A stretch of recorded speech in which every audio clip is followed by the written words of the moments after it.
नमस्कार दोस्तों, stock market studies में फिर से एक बार आपको बहुत-बहुत स्वागत है। तो आज मैं फिर से आपके सामने कुछ इंपॉर्टेंस कंपनी के अपडेट्स लेके आया हूँ। तो इस वीडियो को लास्ट तक जरूर देखिएगा, क्योंकि कुछ कंपनी के इंपॉर्टेंस अपडेट के साथ-साथ उसके बारे में कुछ न्यूज़ भी आपके साथ शेयर करूँगा, जो आपको जरूर देखना चाहिए, क्योंकि जिस न्यूज़ के बेसिस में इस कंपनी का ग्रोथ होने का चांसेस बहुत ज़्यादा है। तो इस वीडियो को लास्ट तक जरूर देखिए और अभी तक आपने चैनल को सब्सक्राइब नहीं किया तो जरूर सब्सक्राइब कर लीजिए इस चैनल को। तो फर्स्ट जो कंपनी है जिसके बारे में बात करूं उसका नाम है एवेन्यू सुपरमार्ट। इसका मतलब है डीमार्ट। देखिए, डीमार्ट एक ऐसी कंपनी है जो एक लॉन्ग टर्म जर्नी के लिए बहुत शानदार कंपनी माना जाता है, क्योंकि इस कंपनी के जो प्रोजेक्ट है, इस कंपनी की जो बिजनेस है, वो थोड़ा सा अलग लेवल का है। क्योंकि इस कंपनी का जो ओनर है वो राधा किशन दमानी जी है। आप सभी जानते हैं राधा किशन दमानी जी को। उन्होंने किस तरीके से खुद के मतलब स्टॉक मार्केट जर्नी को भी स्टार्ट किए थे और किस तरीके से उन्होंने डीमार्ट को स्टार्ट किया और डीमार्ट को आज उन्होंने किस लेवल तक, किस मुकाम तक उन्होंने पहुंचा है। तो डीमार्ट के ऊपर पिछले दिनों में एक शानदार तरीके से एक परफॉर्मेंस देखने को मिला। वो क्या है? वो है क्वार्टरली रिजल्ट। अगर आप ध्यान से देखेंगे, कंपनी की जो सेल्स है, सितंबर का जो डेटा है वो आ चुके हैं। सितंबर का जो सेल्स का रिपोर्ट है, आप देखेंगे हर सितंबर, हर ईयर के सितंबर को अलग लेवल में बीट किया गया। कंटिन्यूसली सितंबर में यहाँ पे सेल अप देखने को मिला, सॉरी, कंटिन्यूसली सितंबर मंथ में यहाँ पे अच्छा खासा सेल देखने को मिला। तो सेल्स होने के बाद भी एक्सपेंस को भी कंपनी देखिए यहाँ पे मेंटेन्स भी किए, एक्सपेंस को भी कम किए। उसके बाद कंपनी का नेट प्रॉफिट, तो कंपनी का जो नेट प्रॉफिट है वो भी देखिए लगातार लगातार बढ़ते चले गए। मगर इस बार क्या हुआ? इस बार नेट प्रॉफिट थोड़ा सा कम हो गया। अब इस नेट प्रॉफिट कम होने के कारण शेयर के ऊपर एक प्रेशराइज देखने को मिला है। तो अभी आप कहेंगे सर, प्रॉफिट तो कम हुआ, कितना कम हुआ? आप ध्यान से देखेंगे कि कंपनी का पिछले बार प्रॉफिट था 686 करोड़, इस बार कितना बना? 623 करोड़। तो यहाँ पे कंपनी का सेल्स मतलब प्रॉफिटेबिलिटी जो है वो यहाँ पे कम होता देखने को मिले। अभी इसी बात को मनी कंट्रोल वेबसाइट में एक अपडेट पब्लिश किया। यहाँ पे क्या बताया गया? Quarter two result net profit fall 9% और 623 करोड़। आप देखिए यहाँ पे जो बातचीत बताया जा रहा है, तो जिसके चलते कंपनी के ऊपर एक प्रेशराइज तो जरूर बनेगा, क्योंकि नेट प्रॉफिट 9% के आसपास फॉल हो चुके हैं ईयर ऑफ ईयर बेसिस। और उसके साथ साथ रेवेन्यू जो है वो 18% के आसपास ग्रोथ हुआ, बट मिसिंग एस्टिमेट। इस बात को समझना पड़ेगा कि आप बहुत सारे दोस्त मुझे कमेंट्स किए, सर शेयर में करेक्शन क्यों हुआ? शेयर में करेक्शन होने के पीछे यही रीजन है। तो रीजन एक्चुअली क्या है कि शेयर में आपको देखिए, जब आप इस वीडियो को देखेंगे शायद आपको चार्ट पैटर्न में उतना सब कुछ नहीं दिखेगा। आपको पॉइंट ये समझना पड़ेगा कि क्वार्टरली जो रिजल्ट आया, यहाँ पे सब कुछ ठीक ठाक होने के बाद भी जो एस्टिमेट है उसको बीट नहीं कर पाया। देखिए, एस्टिमेट क्या होते हैं? मान के चलिए कभी आप बिजनेस कर रहे हैं, तो उसमें बिजनेस स्टार्ट करने से पहले आप सोच रहे हैं कि चलो मैं 5 लाख रुपया लेकर बिजनेस स्टार्ट किया हूँ, छोटी एक दुकान किया हूँ, तो उस दुकान में मेरा टारगेट है मैं इस सालों में 5 लाख को 6 लाख बनाऊंगा, 1 लाख प्रॉफिट करूंगा पूरा का पूरा सालों में। तो इस तरीके से आपने एक टारगेट लिया, मगर अल्टीमेटली लास्ट में देखा गया कि आपको एक प्रॉफिट तो हुआ, सिर्फ 5 लाख, आपका 20 हजार के आसपास आपको टोटल प्रॉफिट कैश देखने को मिला। इसका मतलब आपका कितना प्रॉफिट हुआ? 20 हजार। तो यही जो एस्टिमेट आपने किए थे कि 1 लाख का प्रॉफिट करेगा, मतलब प्रॉफिट होगा, तो यहाँ पे बहुत कम प्रॉफिट हुआ है, जिसके चलते आपका एस्टिमेट मिसिंग हो चुके हैं। और जिसके चलते जो लोग आपके दुकान के ऊपर भरोसा करके पैसा लगा कर रखे हैं, वो लोग थोड़ा सा चिंता में रहेंगे कि हाँ, कंपनी एस्टिमेट को बीट नहीं कर पाया, नेक्स्ट ईयर में, नेक्स्ट क्वार्टर में कंपनी शायद कुछ खास ना परफॉर्मेंस करे, तो शेयर में करेक्शन हो सकते हैं, शेयर में गिरावट हो सकता है, तो मेरे पैसे डूब सकते हैं। इस तरीके से कुछ सिचुएशन कंपनी के ऊपर देखने को मिल जाते हैं। तो रही बात कंपनीज के जो डिटेल्स है, वो मैं आपको बता दूं कि म्यूचुअल फंड ने लास्ट मंथ में, मतलब सितंबर मंथ में देखिए कंपनी के ऊपर उतना खास बाइंग नहीं किए। अब अगर आप अगस्त मंथ से डेटा दिखा दूं, तो देखिए सितंबर में डेटा क्या बता रहा है कि उतना खास बाइंग यहाँ पे नहीं हुआ। और इसी के चलते हुए डिमांड के ऊपर थोड़ा सा प्रेशराइज देखने को मिला। अभी मैं इस कंपनी के चार्ट पैटर्न्स के बारे में बात करूं तो ध्यान दीजिएगा। तो चार्ट पैटर्न कुछ इस तरीके से बना, यहाँ पे क्या बना? शोल्डर, उसके बाद क्या बना? एक हेड बना, और उसके बाद क्या बनने जा रहा है? एक शोल्डर बनने जा रहा है। और मेरे हिसाब से शोल्डर कंप्लीट जब होगा तो एक शानदार तरीके से टारगेट अचीव हो सकता है, क्योंकि इसका जो हायर लेवल है, आप ध्यान से थोड़ा सा जूम को छोटा कर देता हूँ, अभी देखेंगे कि इसका टॉप लेवल कहाँ पे है? इसका टॉप लेवल है करीबन करीबन आप बोल सकते हैं 5887 के आसपास। तो 5887, इसका मतलब कंपनी जिस तरीके से करेक्शन हुआ, उस करेक्शन के बाद इसी रेंज को वो बार बार रिटेस्ट कर रहा है। क्यों रिटेस्ट कर रहा है? क्योंकि इसी रेंज को ब्रेकआउट करने के बाद ध्यान से इस चीज को देखना, नीचे से जब ऊपर गया, यहाँ पे एक रेजिस्टेंस क्रिएट किया, नीचे आने के बाद वो रेजिस्टेंस को ब्रेक किया, तो यही लेवल कंपनी के लिए एक स्ट्रॉन्ग अभी सपोर्ट बन चुके हैं। तो जब जब वो शेयर देखिए करेक्शन होकर नीचे आ रहा है, इस लेवल को टच करने के बाद ऊपर जा रहा है, ऊपर गया, फिर से टच किया, फिर से ऊपर गया, और फिर से टच करने के लिए आया, फिर से ऊपर जा रहा है। तो यहाँ पे एक पैटर्न क्रिएट हो रहा है, वो पैटर्न कुछ इस तरीके से है, शोल्डर कम हेड कम शोल्डर बनेगा। मुझे लगता है और एक दो बार शोल्डर भी यहाँ पे क्रिएट करेगा, उसके बाद ब्रेकआउट करके एक बड़ा धमाका मिल सकते हैं। तो इसके लिए इंतजार करना, जब ब्रेकआउट होगा तो मैं आपके साथ जरूर शेयर करूंगा। नेक्स्ट जो कंपनी है जिसके बारे में बात करूं, उसका नाम है टाटा पावर। देखिए टाटा पावर के ऊपर मैं बहुत बुलिश हूँ, क्योंकि इस कंपनी लगातार जिस तरीके से प्रोजेक्ट को एक्वायर कर रहा है, जिस तरीके से काम कर रहा है, और जिस तरीके से टारगेट लेकर काम कर रहा है, मुझे लगता है टाटा पावर एक अलग लेवल का आपको पॉजिटिविटी दिखाएगा। और सबसे बड़ी बात है इस कंपनी के ऊपर, कंपनी जो टारगेट लिया, एक साल में कंपनी 1 लाख से भी ज्यादा चार्जिंग स्टेशन बनाएगा, और वो भी 2025 के अंदर अंदर। तो ऑलमोस्ट देखा जाए तो 1 से 1.5 साल के अंदर कंपनी 1 लाख चार्जिंग स्टेशन बनाएगा। तो 1 लाख चार्जिंग स्टेशन मतलब सोचिए कंपनी को कितना बड़ा एक रेवेन्यू जनरेट होगा। और हाँ, इसी ग्रोथ के कारण इसी ग्रोथ होने के कारण कंपनी को तो पैसे की जरूरत है, तो इसलिए कंपनी क्या किया, कर्जा उठा लिया। अच्छा खासा कंपनी कर्जा उठाया। अगर आप कहेंगे सर कितना कर्जा उठाया गया, आप ध्यान से इस चीज को देखना कि कंपनी कितना प्रोजेक्ट मिला कंपनी को इस पर प्रोजेक्ट मिला करीबन 6,950 करोड़ के आसपास। तो 6,950 करोड़ के आसपास कर्जा तो कंपनी को मिला, सॉरी प्रोजेक्ट तो मिला। कंपनी के प्रॉफिट कितना हुए, कंपनी का प्रॉफिट हुआ 3,800 करोड़। तो 6,000 करोड़ का 6,000 कितना 6,000, यहाँ पे देखिए, हाँ 6,900 करोड़ के आसपास प्रोजेक्ट है, और कंपनी का प्रॉफिट 3,000 करोड़ के आसपास है।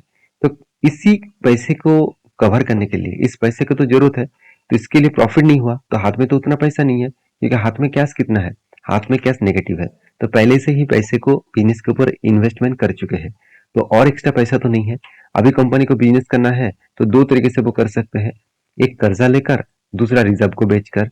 तो कंपनी को तो रिजर्व को तो नहीं बेच पाएंगे, तो इसलिए कंपनी कर्जा ले लिया। तो कर्जा इसीलिए लिया गया क्योंकि कंपनी का जो बिजनेस है उसको आगे बढ़ाना है। अभी ध्यान से इस चीज को देखना, कंपनी का लॉन्ग टर्म बोरिंग्स में 30,000 करोड़, और शॉर्ट टर्म बोरिंग्स में कंपनी को 18,000 करोड़। तो इस तरीके से कुछ चीज आपको देखने को मिलेगा। तो अभी एज ए इन्वेस्टर, तो प्रोमोटर से लेकर एफएसडीएस पब्लिक, हर किसी के पास इस कंपनी का हिस्सेदारी दिखेगा। अभी देखिए, डीएस ने भी नहीं माल बेचा कुछ क्वार्टर्स में, और एफएस ने भी कुछ नहीं माल बेचा। इसका मतलब हर कोई व्यक्ति इसके ऊपर कंटिन्यू करना चाहते हैं। अभी एक चीज मैं और भी आपको बता दूं कि कंपनी का जो क्वार्टरली रिजल्ट है अभी तक पब्लिश नहीं हुआ। पिछली बार के जो रिजल्ट है, वो रिजल्ट कंपनी का खास रिजल्ट देखने को मिला था। अभी ये भी एक्सपेक्टेशन किया जा रहा है कि इस बार भी कंपनी का रिजल्ट कुछ अच्छा खासा यहाँ पे ग्रोथ होने वाला है। तो कंपनी फर्स्ट टाइम कुछ 1100 करोड़ के आसपास प्रॉफिट जनरेट किए। अभी मुझे लगता है इससे ऊपर प्रॉफिट जनरेट होने का चांसेस भी है। तो टाटा पावर के ऊपर मैं एक ही चीज आपको बताऊंगा कि टाटा पावर के ऊपर मैंने जो ट्रेड लिया हूँ, वो मैं आपके साथ शेयर किया हूँ कि यहाँ पे देख सकते हैं एक कप बना, उसके बाद एक हैंडल बना। तो कप विथ हैंडल पैटर्न बना, और इसके बाद देखिए यहाँ पे क्या हुआ, यहाँ पे ब्रेकआउट भी हुआ। तो ब्रेकआउट होने के बाद फाइनली ब्रेकआउट कंफर्मेशन इस कैंडल के ऊपर हो चुके हैं, और इसके ऊपर मेरा एंट्री है।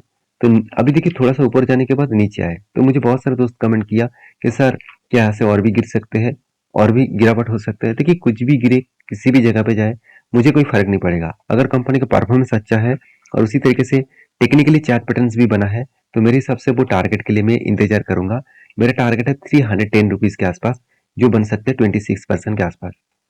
देखिए आप मेरा पुराना सब्सक्राइबर है, तो आपको पता है जितने बार मैं आपके साथ इस तरीके से टेक्निकली चार्ट पैटर्न्स को आपके साथ डिस्कशन किया हूँ, और एज एजुकेशन पर्पस में डिस्कशन किया हूँ, मेरे खुद के ओपिनियन के हिसाब से आपके साथ डिस्कशन किया हूँ, तो आपको पता है वो सारे ट्रेड मैंने जब लिया और जब टारगेट हुआ, मैं आपके साथ वीडियो बनाकर शेयर किया। क्यों? क्योंकि मैं यही चाहता हूँ कि आप भी सीखिए, सीख कर काम करिए, क्योंकि इस तरीके से पैटर्न्स को देखकर सीखकर अगर आप सही टाइम में एंट्री ले पाए, तो आपको अच्छा खासा प्रॉफिट मिलेगा।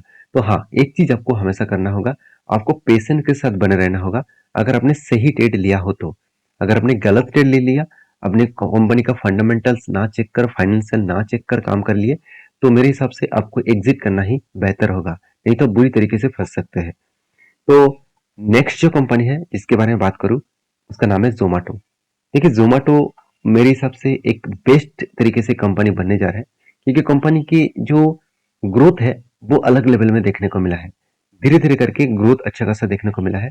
और एक रिपोर्ट के माध्यम से ये भी बताया जा रहा है कि कंपनी जब फर्स्ट टाइम जून मंथ का जो डेटा आया था, जून मंथ का जो रिजल्ट आया था क्वार्टर वन का, उस टाइम में कंपनी फर्स्ट टाइम 2 करोड़ का प्रॉफिट किए। अभी कंपनी की जो प्रॉफिटेबिलिटी है वो इस बार हर कोई इंतजार है कि सितंबर का जो मतलब क्वार्टर्स का रिजल्ट आने वाला है, क्वार्टर टू का, वहां पे अगर प्रॉफिट करे तो सोचिएगा जोमेटो का धमाका होना स्टार्ट हो जाएगा। अगर क्वार्टर टू के रिजल्ट में प्रॉफिटेबिलिटी देखने को मिले, अगर 2 करोड़ से ज्यादा अगर प्रॉफिटेबिलिटी देखने को मिले, तो सोचना एक धमाका जरूर हो सकता है। देखिए जोमेटो का जो रेवेन्यूज ग्रोथ है आपको वो क्वार्टर थ्री में, इसका मतलब क्वार्टर थ्री में आपको देखने को मिल सकता है, क्योंकि देखिए फेस्टिवल का माहौल तो अभी शुरू हुआ है। तो जो देखा जाए तो अक्टूबर, नवंबर और दिसंबर, ये जो तीनों मंथ है, इस तीनों मंथ में फेस्टिवल का सीजन चलता है। इस टाइम में लोग बहुत ज्यादा खाने पीने का ऑर्डर करते हैं, एक जगह से दूसरी जगह घूमने जाते हैं। तो खाने पीने का जो ऑर्डर्स है इसका डिमांड बढ़ेगा, तो इसीलिए जोमेटो का भी डिमांड बढ़ सकता है, क्योंकि जोमेटो एक फूड डिलीवरी कंपनी है। ऐसे इसको याद रखना, फूड डिलीवरी कंपनी और फूड सप्लाई सर्विसेज कंपनी दोनों अलग होते हैं। फूड सर्विसेज कंपनी जैसे जो जुबलियन फूड हो गया, जुबलियन फूड एक फूड सर्विसेज कंपनी है और जोमेटो एक फूड डिलीवरी कंपनी है। तो इस कंपनी के बारे में सिर्फ दो ही बात कहूंगा। कंपनी में आप अब लॉन्ग टर्म के लिए सोचेंगे तो कुछ अलग लेवल का परफॉर्मेंस दिखेगा। अगर शॉर्ट टर्म के लिए सोच रहे हैं तो कुछ आपको नेगेटिविटी देखने को मिल सकता है। कंपनी में कोई भी डेप्थ नहीं है। कंपनी का एनुअली इनकम भी बहुत शानदार देखने को मिला है। और कंपनी की जो सबसे बड़ी बात है, ईबिटा मार्जिन भी ठीक है। कंपनी का आरओसी आरओई सब कुछ आपको ठीक ठाक देखने को मिलेगा। तो ठीक ठाक देखने को मिलेगा मतलब यहाँ पे देख सकते हैं आरओसी आरओई अभी देखिए धीरे धीरे करके माइनस कम होता जा रहा है। पहले इस आरओसी आरओई को देखेंगे, चलो एक बार मैं आपको दिखा भी देता हूँ। देखिए ध्यान से देखना, मैं ठीक होता क्यों बोला, इस चीज को देखकर ही आपको पता चल जाएगा। देखिए आरओसी 2019 में क्या था, 115% का माइनस। 2020 में क्या था, 135% का माइनस। 2021 में 12% का माइनस। 2022 में 13% का माइनस। अभी फिलहाल के लिए कितना है, 2023 में 6% के आसपास माइनस। इसका मतलब कंपनी धीरे धीरे करके खुद को अलग लेवल में रिप्रेजेंट कर रहा है। और इस अलग लेवल का रिप्रेजेंट होने के पीछे दो ही कारण है। कंपनी का जो एक्सपेंस हो रहा था, उस एक्सपेंस को कंपनी कंट्रोल किए। और सबसे बड़ी बात है, कंपनी का सबसे ज्यादा जो खर्चा था वो है एम्प्लॉय कॉस्ट। और एम्प्लॉय कॉस्ट को जब से कंपनी ने कम करना स्टार्ट किए, तब से लेकर कंपनी प्रॉफिटेबिलिटी और लॉस मेकिंग कंपनी से धीरे धीरे करके प्रॉफिट हो रहा है। तो मैं जरूर कहूंगा जोमेटो की आप अगर टाइम देंगे तो इसके ऊपर कुछ पॉजिटिविटी आपको देखने को मिल सकता है। अभी कंपनीज के ऊपर एक बहुत बड़ा अपडेट आया कि Zomato share hit 20 month high after brokerage raise target price. मतलब जो ब्रोकरेज फर्म है उन्होंने क्या किया, टारगेट प्राइस को अप 10 दे दिया। कितना अप 10 दिया आप देखेंगे तो ICICI securities have both raise to target price Zomato. इसका मतलब आईसीआईसीआई सिक्योरिटीज जो और कोटक सिक्योरिटीज, इस दोनों दिग्गज ब्रोकिंग फर्म, उन्होंने क्या किया, इस कंपनी को टारगेट 14 to 50% का अपसाइड देने का फैसला दिया। मतलब उन्होंने इस तरीके से अप 10 दिया। तो देखिए मैं जरूर कहूंगा, आप अगर ये सोच रहे कि बड़े इंस्टीट्यूशन ने टारगेट दिया तो मैं एंटी ले लूंगा, तो ऐसे बिल्कुल मत करिएगा, क्योंकि हर किसी का अलग अलग ओपिनियन होता है। तो उन्होंने ये नहीं कहा कि मैंने इतना दूर तक टारगेट दे रहा हूँ और आप भी एंटी लीजिए। वो ये कहना चाहते हैं कि अपकमिंग टाइम्स में जोमेटो का ग्रोथ होने का चांसेस है, और वो भी 14 to 50%। अभी यहाँ पे क्वेश्चन मार्क ये आएगा कि ये टारगेट कितना दिनों में फिलअप होगा, और दूसरी बात ये टारगेट अचीव होने के बाद अगर गिरावट हुए तो स्टॉप लॉस कहाँ पे रहेगा। तो मैं इसलिए बार बार बोलता हूँ, आपके खुद के एनालिसिस होना चाहिए, खुद के रिसर्च भी होना चाहिए, उसके ऊपर काम करिए। देखिए जोमेटो के ऊपर दो जगह पे अलग अलग ट्रेड बना था। पहले ट्रेड बना था इस लेवल में, तो मैंने आपको इस लेवल में एक एंट्री भी दिया था कुछ यहाँ तक। यहाँ से देखिए यहाँ पे एक कप बना था, उसके बाद एक हैंडल बना था। तो यहाँ पे एंट्री लेने के बाद मेरा टारगेट ऑलमोस्ट इस लेवल में हो चुका है। तो नेक्स्ट जो मैंने एंट्री लिया वो एंट्री कुछ इस तरीके से शोल्डर कम हेड कम शोल्डर बना और ब्रेकआउट भी हुआ। और मेरा एंट्री लेवल इस जगह पे है। टारगेट कहाँ तक रहेगा, 160 के आसपास। 160 के आसपास यहाँ पे टारगेट देखने को मिल सकता है। तो मैं जरूर कहूंगा यहाँ पे कुछ इसी तरीके से नजरिया आपको देखने को मिलेगा। इस नजरिए से आपको टारगेट इजीली अचीव हो सकता है, क्योंकि यही कंपनी के लिए एक लाइफ टाइम हाई का लेवल है। इस लाइफ टाइम हाई तक कंपनी जाने का चांसेस जरूर रहेगा। अभी यहाँ पे क्वेश्चन मुझे बहुत सारे लोग ये पूछते रहते हैं, सर कब तक टारगेट मिलेगा। देखिए, कब तक टारगेट मिलेगा इसका बोलना बहुत गलत होगा, क्योंकि किसी को पता नहीं कब तक टारगेट मिलेगा। हाँ, जिस तरीके से सिचुएशन यहाँ पे करेक्शन हुआ है उस टाइम पीरियड का अगर मार्किंग करूँ, तो यहाँ से यहाँ तक अगर मार्किंग करूँ तो ऑलमोस्ट यहाँ पे आपको जो टाइम पीरियड लगा 565 डेज, इसका मतलब ऑलमोस्ट 1 से 1.5 साल तक लगा। तो मुझे लगता है यहाँ पे भी 1.5 साल तक लग सकते हैं। तो 1.5 साल में अगर 50% 60% के आसपास रिटर्न मिला तो क्या कम है क्या? मेरे हिसाब से तो बिल्कुल नहीं। तो मैं इस कंपनी के ऊपर धीरे धीरे करके अप 10 के हिसाब से सोच रहा हूँ। आपकी क्या राय है जरूर कमेंट्स करके बताना। लास्ट जो कंपनी जिसका नाम है रुद्रो ग्लोबल इंफ्रा प्रोडक्ट लिमिटेड। तो रुद्रो ग्लोबल इंफ्रा प्रोडक्ट लिमिटेड जो है वो एक स्टील कंपनी है, एक स्टील कंपनी बोल सकते हैं। तो इस कंपनी के ऊपर एक बहुत बड़ा अपडेट्स आया जो है बोनस और स्प्लिट का। कंपनी एक साथ दो चीज यहाँ पे अनाउंसमेंट कर चुके हैं, बोनस भी देंगे और स्प्लिट भी देंगे, और वो भी कब? 18 तारीख को। तो ये था कुछ कंपनीज का अपडेट। वीडियो अच्छा लगे तो प्लीज लाइक करना, दोस्तों के साथ शेयर भी करना। और हाँ, ये वीडियो टोटली एजुकेशन पर्पस में है, कोई भी मेरी तरफ से बाय एंड सेल का रिकमेंडेशन नहीं है।